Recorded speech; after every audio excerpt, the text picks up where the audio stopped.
So originally I wanted to label this video as 9 more things you should look out for in your job, in UX or research or design jobs, basically, as per my previous video, by the way, which was 3 things you should definitely look out for. As I was thinking about it, that is a much broader topic which you can almost skin into, let's say, those 9 things you should look out for in your potential employment, so you know exactly what matters and you wouldn't BS yourself. But there's also a much broader topic which you can apply to your leadership development, to your, let's say, management development, to you becoming much more senior person in the job.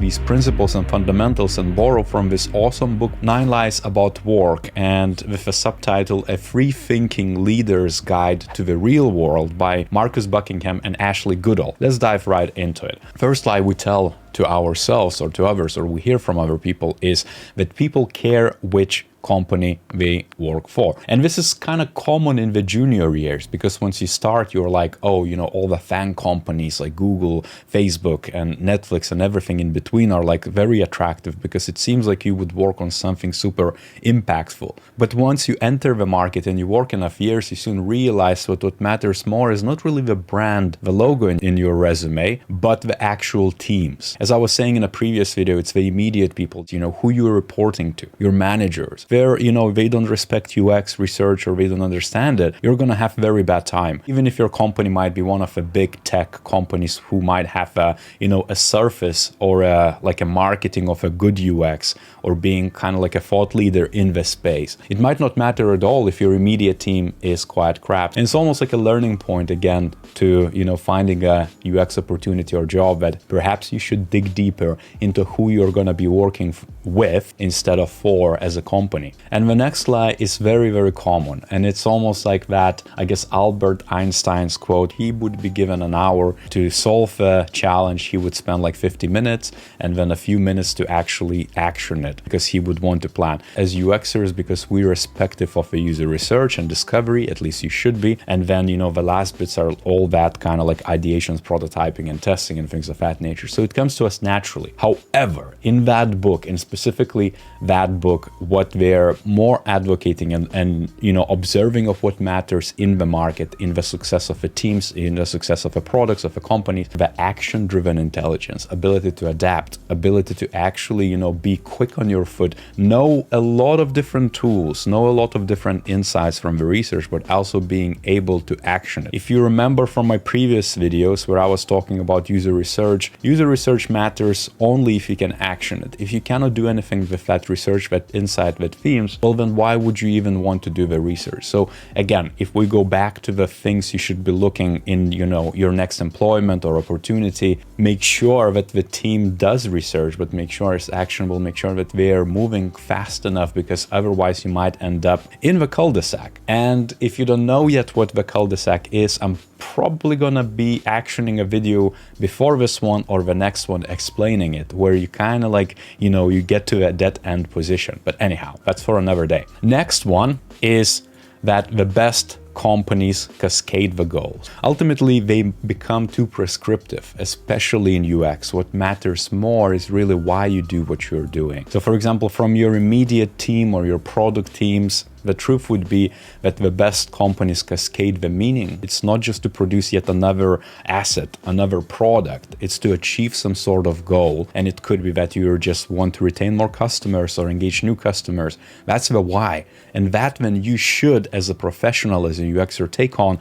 and make something about it. You know, research, work with your team, and explore further. And so if you enter a field or if you join the team and they give you the goals, and those goals aren't clear and you ask why and they cannot explain you why, then it's probably not the right place. It's as simple as that. Now the next one is, you could take it personally or you could observe what's around you or what's valued in the company, let's say, but it's that the best people are well around it. And it's that jack of all trades, take on things, that you should kind of be able to do a lot of different things. And to an extent, I agree. You should try out a lot of things and you should become proficient at a lot of things, especially in UX. But should you know and be a maestro, a master level designer or researcher at every single skill set? Of course, no. You're going to run out of time. Imagine yourself almost like a ball with different spikes, each spike representing different skill set. The bigger the skill set, the more knowledgeable you are, the more experienced you are, the spikier that thing gets, but it gets thinner over time. The best people who are reliable and who gain trust and display deep expertise have the biggest spikes, but they're also able to jam with other people. And ideally, you would want other people's spikes, quote unquote, to be, in different areas. Of course, over your lifetime, you can be a learner and you should become expert in a lot of different things, but you shouldn't aim to do everything at once. That's just a recipe for a disaster. And you probably observe some people around you who have been doing that and they're just not getting anywhere. And next one is a typical one, which is about feedback. You probably have been involved in giving feedback, receiving feedback, and it's more to do about performance feedback on a specific thing rather than, let's say, a design critique or something along those lines. But the best people manager are going to know that giving feedback is not as straightforward. Usually what works best is giving attention. And attention means that you still give people autonomy, which is super, super important. And this is almost like if you could flip it around and you don't get that autonomy or you don't get that attention which is needed. This is that positive reinforcement over the actions you are doing as a person. And it's probably also not the right environment for you, because the negative reinforcement is not something we as mammals can action. Like the simple Skinner's conditioning principles, where if you positively reinforce some sort of action, you're much more likely to do that action as a mammal. This is very well studied, very well known, and it works that way. It's exactly about that attention towards good things matters much more than attention towards bad things, or a mixture of things. And of course, you're not going to be able to avoid, let's say, if you're communicating with someone and you want them to improve, you're not always going to just be able to positively reinforce opposite things of that action they're doing, which you don't like. But you should just keep that in mind, because when the time comes, you can actually positively reinforce and top it up instead of just kind of like, relying on feedback. And then the next one is a segue to a previous point, but it's that people can reliably rate each other. People want this to be true. People love to judge people. People love to give feedback again. That doesn't work. All we have in our own existence is that we can rate our own experience. You make your world basically. You interpret it certainly. You definitely interpret it in a different light than anyone else. If you're aligning on the why, at least you know exactly on the underlying goals and what you want to achieve. But ultimately, the same experience are going to be interpreted slightly differently for different people. That's why we do research in the end in design, right? So we understand unique user personas needs, and then we implement some sort of solution which resonates just with that specific segment of the user side. For you as a designer, if you join a team, always have open mind. Always reflect that your truth is not universal. No one's truth is universal. Your views are not universal. Your views are shaped by media, by news, by things, by people you talk to. And so it's always good to be like, perhaps I'm wrong on certain things, and being that open-minded. It's going to make you a better designer, better manager, better researcher, better person in general. If you've been following my videos, the next one might kind of be interesting, but it's that people have potential. And by this book, what they state is that people don't have potential, they have momentum. Sort of agree, I think it's semantics in a way, but because as a hiring manager, let's say I'm always looking for potential, but you could also express it as momentum. It's that forward motion going forward. It doesn't matter how fast, it just means that you're on a good track towards development in the long term. And to me, that's potential, so that offers its momentum. But it's really important to almost separate this, especially when it comes to the teams, let's say, or the design teams you could join. Everyone's progression is very different. For example, I know people who are 24/7 learning about UX, and in the 5 years, they're gonna get as much knowledge as compared to someone, let's say, who would just be learning 9 to 5 for a decade.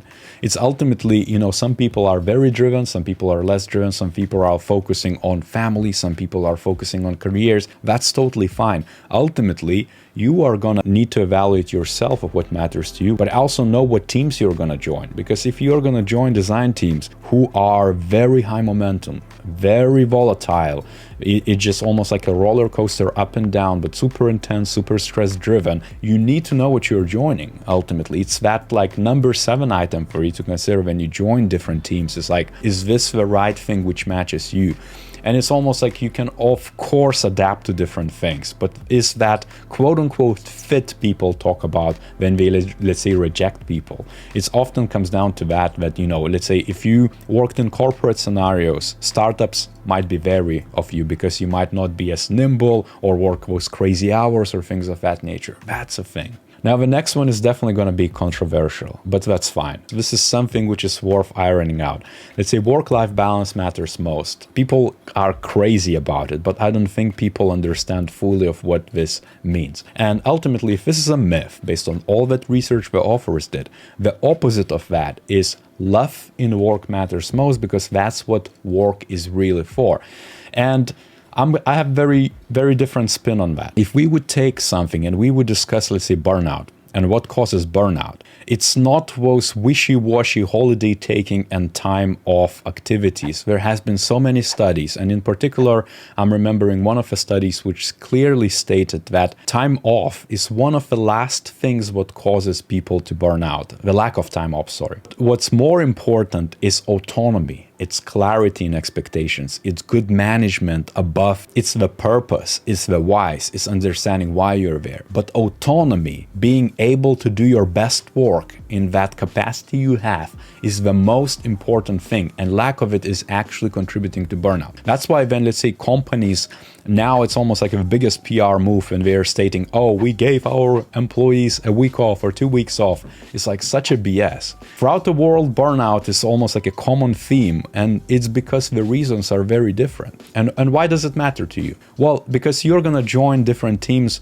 which going to have less autonomy. Some of them are going to have more autonomy. Those variables, those parameters are going to change. But you shouldn't kid yourself that, let's say, amount of hours off matters as much as the purpose, as doing your best work or enjoying or loving that work. It's exactly what that research stated in that book as well, that the love for the work, saying that in the end of the day, okay, I did my best work and it's rewarding, it matters much more than the time off. And the last one is a very interesting one, but it's something you should consider, especially if you plan to grow into a design leader. Well, the authors state that leadership is not a thing, because there is no single competency which every leader shared apart from one, and that is followers. And by that, I mean that you as a leader, again, you have to be spiky enough in certain capacities so people recognize that, okay, that person stands out in a way and that makes sense to me because I understand why they do what they do. And when someone follows you and when you create momentum, there is a really awesome video by Derek Sivers. Make sure to watch it on YouTube. In 3 minutes, it explains exactly this principle. But ultimately,